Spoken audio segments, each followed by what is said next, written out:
How's everybody doing? My name is Anthony Brian Logan, and today I'll bring you a recap of my time at Politicon 2019. This was at the Nashville Music City Center right there in downtown Nashville, Tennessee. This was a great event. First of all, I thoroughly enjoyed it. Me and my lady went up there. It was a nice little kind of mini vacation, a little trip. The event was 2 days. That was Saturday and Sunday. Saturday seemed to be the busier day of the two, but Sunday was very good as well. To back up a little bit, let me go to the beginning of the day on Saturday. Now, obviously, I live right here in Tennessee, over in East Tennessee. Nashville is in Middle Tennessee, so it was only about a 2-hour drive. It was really easy. Got up that morning, probably about 6 or 7 a.m., just drove straight to the place, parked right downtown, went in and registered. We got VIP passes. They were very expensive, but they were kind of worth it. I'm not really sure we got as much for the VIP pass as we probably could have gotten, but it was good because with the VIP pass, you were able to kind of cut lines and get in front of the particular panels. It was pretty good to have. They give you some memorabilia. I have a cup right behind me, if you can see that right there. You see, that's one thing I got. I got quite a few things from Politicon. I may post a video about that on my Instagram or something like that, but I digress. Getting back to the first day, a lot of people were in the hallways getting their badges. I saw quite a bit of cosplaying. I took a lot of pictures of people. I got one with a fake Trump. It was a guy walking around that was just like, I can't even really describe what he had on. A lot of people had cosplay type things at Politicon. It was kind of like a Comic-Con, but politics. So that's kind of the best way to describe it. The left and the right were there. But I think the bigger focus at Politicon was, aside from the panels, I'll get to those in a moment, the biggest focus was the vendors. And this was fantastic. Not only were they selling things, I got a few things myself, but people were setting up, doing their podcast. Shout out to the Politicon podcast. They were great. I did a podcast with them. C-SPAN was there. They had a bus inside the actual venue. And that was cool. That was a really neat thing to see, to go inside the bus. Like, this would be a bus they can actually broadcast from and do interviews inside. That was really fun. I did a quick little interview with them. People came up to me, were shaking my hand and whatnot. I had a lot of people that knew where I was in the actual event. That felt pretty good. And shout out to all you guys that I met. Hey, I love all you guys. Thank you for, just coming up to me, talking. I really, really appreciated that.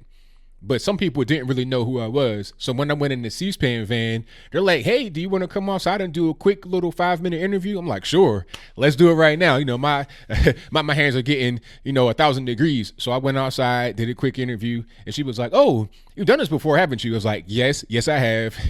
But that was fun. I think the question they asked me in front of the C-SPAN van was, if you can ask a question to any other presidential candidates, what would it be? And I spoke about the border security, the wall. That was my main thing I brought out. I like surprising people because one thing about this particular event, like I said earlier, the left and the right were there. So people who may not know me, they just see, tall black guy walking around. They don't think that I'm conservative. You know what I'm saying? So when I talk to them, I can kind of just throw them off. To me, that's a whole lot of fun, but I digress. The vendors were cool. The podcast people and everything were cool. Also, people that I met in general were cool. Like I said earlier, did a lot of meeting and greeting, pictures and handshakes and hugs. There were a couple of instances where I got into a debate. One of them, my man Uber Guy got. Some of you guys, if you follow Uber Guy on YouTube, and I place a link for his channel in the box, you may have seen that particular debate. It was this old Jewish lawyer. I'm not saying that in a derogatory way. That's what he was. He was an old guy. He was Jewish and he was a lawyer. He dropped the N-word a couple times. I mean, we laughed. It wasn't like he was saying, he wasn't calling us the N-word, me and Uber Guy. He was just saying it. And you had to kind of see the context of it. He was a funny guy. He was a big time never Trumper, of course, a liberal. It's not surprising for liberals to use that kind of language. So that's what made it even more funny. But I digress. It was a long debate I had with him, but I really enjoyed that. I love to debate. I love to argue. And I know a lawyer enjoys arguing as well. So that went on for quite a while. There were a few other little arguments or debates I got into.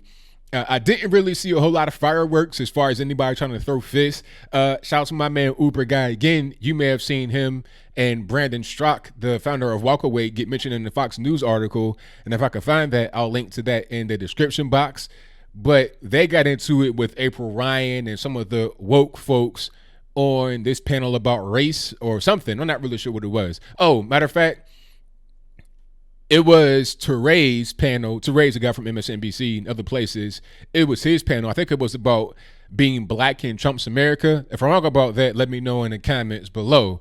But April Ryan and other people kind of got into it with the crowd.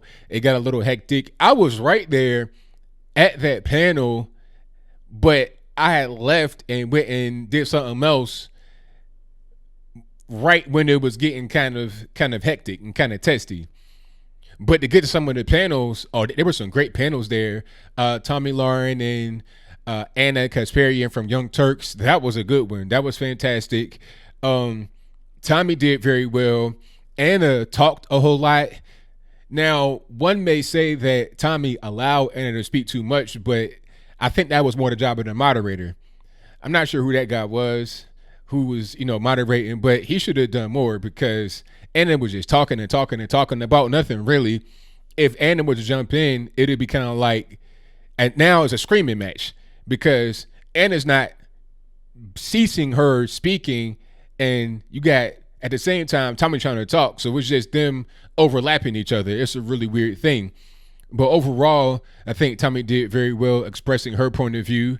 Anna, not so much. And it also reminded me of the last panel, I'll get to some other ones later, with Charlie Kirk and Kulinski.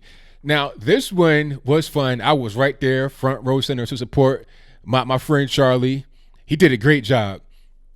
Charlie is a super smart guy, only 25 or 26 years old, very smart, full of information. He spoke a lot as well, much more than Kulinski, but the reason why is because he came with nothing but facts. He's able to just break down all the talking points and all the stats, everything that you could actually throw at Kulinski, Charlie Kirk had as far as a way of points and facts and real information is concerned. Kulinski had some facts and information at the beginning, but as the debate wore on, he kind of ran out of gas. It's like Charlie had a full tank and he had some kind of, hybrid SUV just coasting through the debate. Matter of fact, he had a Tesla on autopilot just cruising. Okay, everything's going smooth, no problems. But Kulinski, on the other hand, was driving a hoop ride with a bad transmission on a quarter tank of gas. So by the time the debate ended, right around the hour mark, he was out of gas. All he could do was just start cussing and fussing because he had no more ammunition. He had no more gas to be able to get through the debate. So obviously Charlie won. Now, there was controversy here because of Nick Fuentes not being allowed into the actual area. And I think there was a Q&A section that was going to be had at the end, but that was canceled. Nick Fuentes, I don't exactly know why he got removed. He's saying it's because Charlie said that he didn't want him to come in there. If that's true, why is that bad? Freedom of speech does not mean I must talk to you whenever you want me to talk to you. Okay? Freedom of speech simply means that you can't get locked up for what you say. That's it. That don't mean that, if you want to talk to me, I got to do it. Like if I'm on the street and you talk to me, I got to just stay there, listen to you, and have a debate. I don't have to do that. I have the right to say, no, thank you. And that's pretty much what it is. So that whole thing was kind of overblown.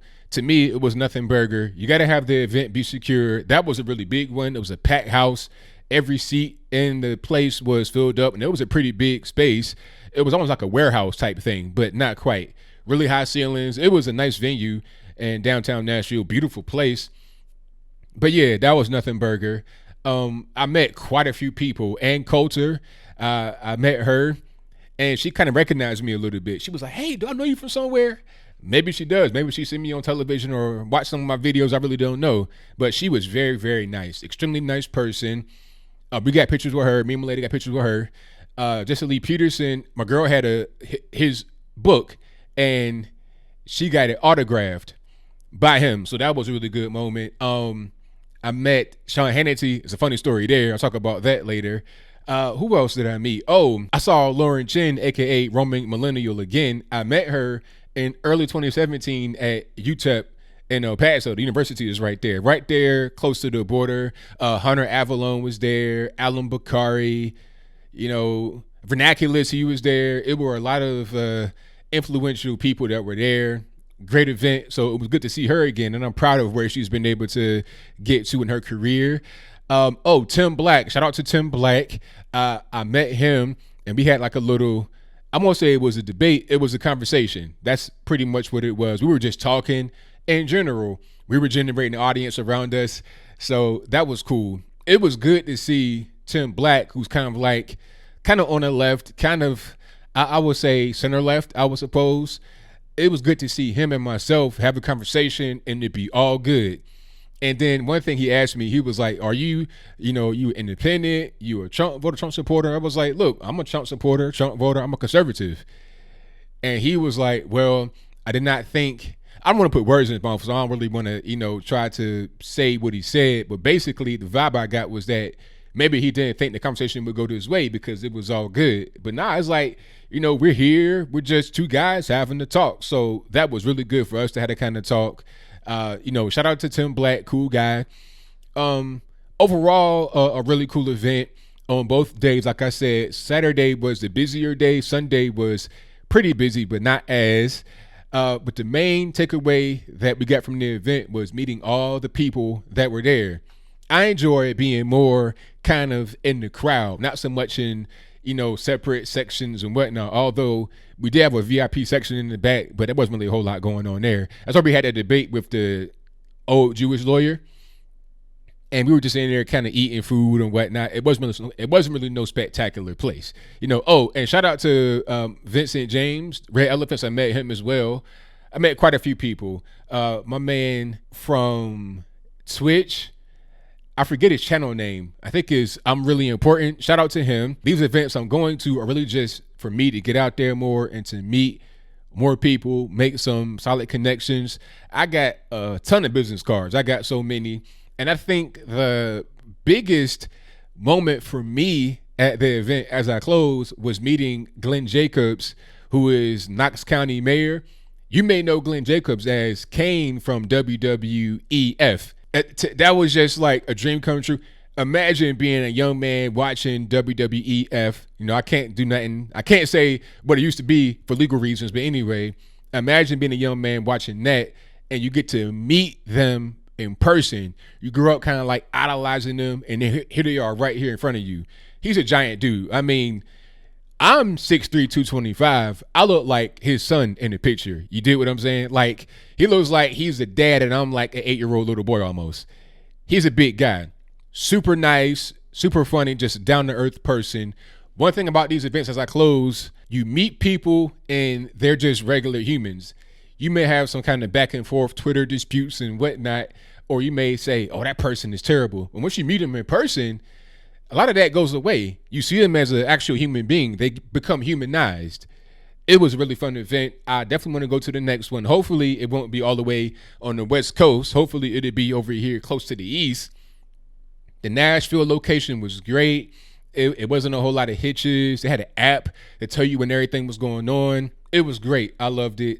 Can't wait to go back next year. So that's pretty much all I got. What say you? Were you at Politicon? Did I meet you there?